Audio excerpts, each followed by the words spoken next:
আসসালামু আলাইকুম। এই যে আমি কচুর শাক রান্না করতেছি। এটা সিদ্ধ করে নিলাম। এখন আমি কিভাবে রান্না করি সেটাই দেখাবো তোমাদেরকে। গুটু গুটু গুটু করে মা গরম। আমি এখানে যেটা তেজপাতা দিয়ে দেবো। তেজপাতা তেজপাতা এই যে তেজপাতা দিয়ে দেবো। তেজপাতা না, তেজপাতা দিয়ে দিলাম। তেজপাতা। এখন কি করি দেখো, কিভাবে বাগার দেই। দিয়ে দিলাম কাঁচামরিচ, দিয়ে দিলাম তেল, তেলের ভিতর দিয়ে দিলাম এগুলো দিয়ে কচু শাক রান্না করবো আজকে। ডিম এখানে পেঁয়াজ দিয়ে দিয়েছি, আর দিয়ে দিব এই যে একটু কালি জিরা। কালি জিরাটা আমার ভালো লাগে। আর এখানে এই যে মাছটা দিয়ে দিলাম। মাছটা তাজা তাজা দিয়ে দিবেন, তাহলে ভালো। কিন্তু আমার এই মাছটা একটু ফ্রিজে ছিল তো, যার কারণে আর কি ভেজে দিয়েছি। রসুনটা আমি আগে দিয়ে দিচ্ছি, এই জন্য কুচানো দিব না। আমি বেশি করে কুচাই রসুন আগে দিয়ে দিয়েছিলাম। একটু শুকনা মরিচ দিব, একটু শুকনা মরিচ দিয়ে দিলাম। ভাজা হোক, এই পাশ থেকে আমি এটা লাগা দিয়ে নিই।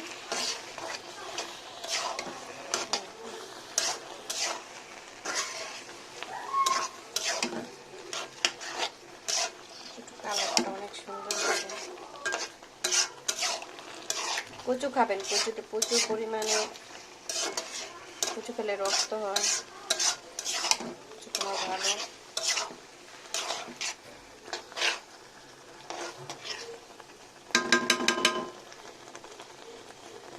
আমি এই যে একটু ঢেলে দিলাম। আমি এই যে ইলিশ মাছটা ভেজে নিতেছি, ইলিশ মাছের ভর্তাটা।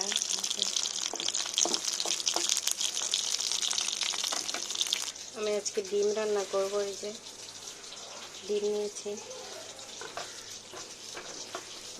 ডিম ভেজে যে আলু দিয়ে রান্না করবো। এই যে ডিমটা গলে নিলাম। সব একসাথে দেখাতে পাই না, কারণ এই আমার হইলো ক্যামেরা নিজে ধরতে হয় তো, তাই। এই যে আমার কচু শাকটা সুন্দর মতো হয়ে গিয়েছে।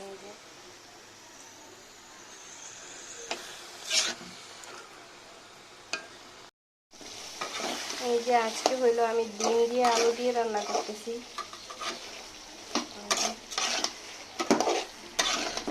দেখাতে পারিনি।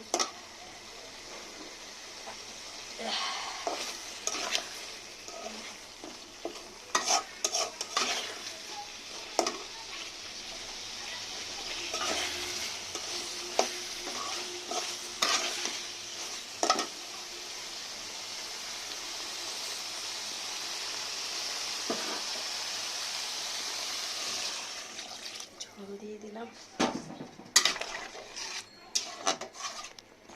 হয়ে গিয়েছে। ডিমগুলো দিয়ে দিয়েছে।